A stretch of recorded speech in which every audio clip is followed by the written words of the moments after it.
نواز شریف کی واپسی بذریعہ سعودی عرب، یہ باتیں چل رہی ہیں، یہ پلان بھی ہے، کوئی لندن پلان کہہ رہے، کوئی پلان بی کہہ لے، کوئی ٹریک 2 ٹریک 3، کوئی شاہی ٹریک کہہ لے۔ ماضی میں یہ ٹریک ہم دیکھتے رہے ہیں۔ دراصل ہمارے ہاں ایک بڑا مغلوبہ ہوتا ہے، عدالتی، عسکری، سفارتی اور اس طرح کے تمام تر سیاسی، یہ ساری چیزیں چلتی رہی ہیں۔ آپ کو یاد ہوگا نواز شریف کو جب سزا ہوئی تھی اور مشرف کے دور میں، تو 10 سال کا لکھا گیا تھا کہ جی آپ پاکستان سے باہر چلے جائیں، تو اس کو معافی کہہ لیں یا سزا کی ایک شکل تھی کہ ایک سفارتی ذرائع استعمال ہوئے، تو سعودی عرب درمیان میں آیا اور وہ سعودی عرب چلے گئے، اور وہاں ان کو بڑی عزت پذیرائی بھی ملی شریف برادران کو۔ ہزار ذاتی تعلقات جب ہوتے ہیں تو لوگ پھر یہ نہیں دیکھتے کہ پاکستان میں یہ لیڈر غیر مقبول ہے یا مقبول ہے۔ جیسے اب بھی نواز شریف کو سعودی فرما روا جو ہیں، حرمین شریفین کے جو کسٹوڈین ہیں، ان کی طرف سے خصوصی طیارہ میں بلایا گیا کہ وہ وہاں تشریف لائیں، عمرہ بھی ادا کریں گے، مریم پہلے پہنچ گئی ہیں۔ تو یہ آنر تو ہے، پاکستان کے ایک لیڈر کی آنر ہے، قطع نظر اس کے وہ اس وقت غیر مقبول ہیں، سزا یافتہ ہیں۔ سزا یافتہ پہ بھی کچھ وکلاء کی رائے مختلف ہے کہ جب سزا کے اوپر اپیل ہو جائے تو پھر وہ سزا یافتہ نہیں کہلاتا جب تک کہ اپیل نہ خارج ہو جائے، وہ اپنی جگہ۔ لیکن دوسری یہ بات ہے کہ بھیجا بھی انہیں عدالت نے تھا، عدالت کے پیچھے عسکری قوتیں تھیں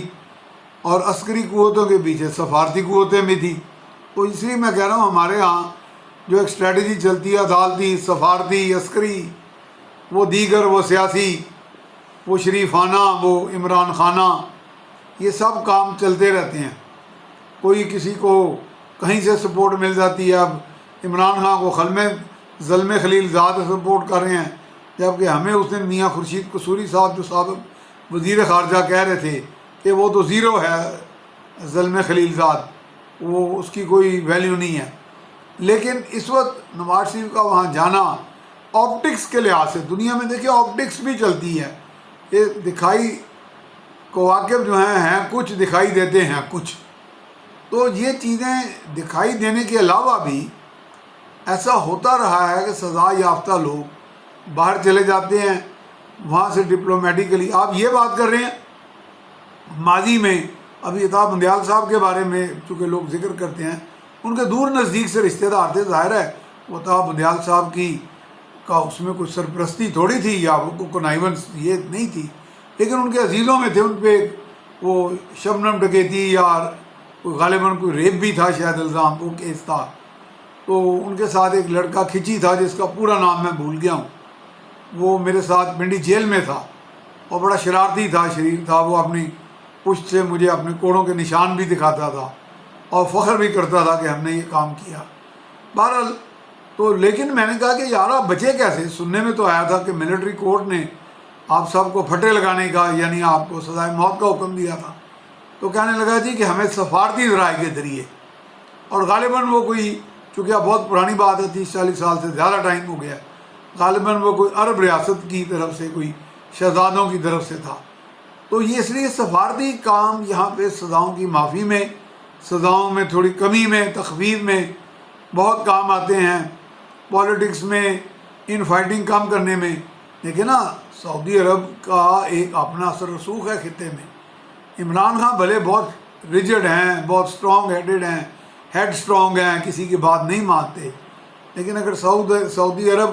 کے ٹاپ لیول پہ یہ فیصلہ ہو جائے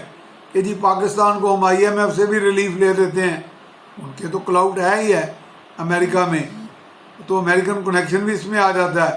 حکومت کو بھی، جو شہباز شریف حکومت کو بھی اسٹرینتھ مل جاتی ہے،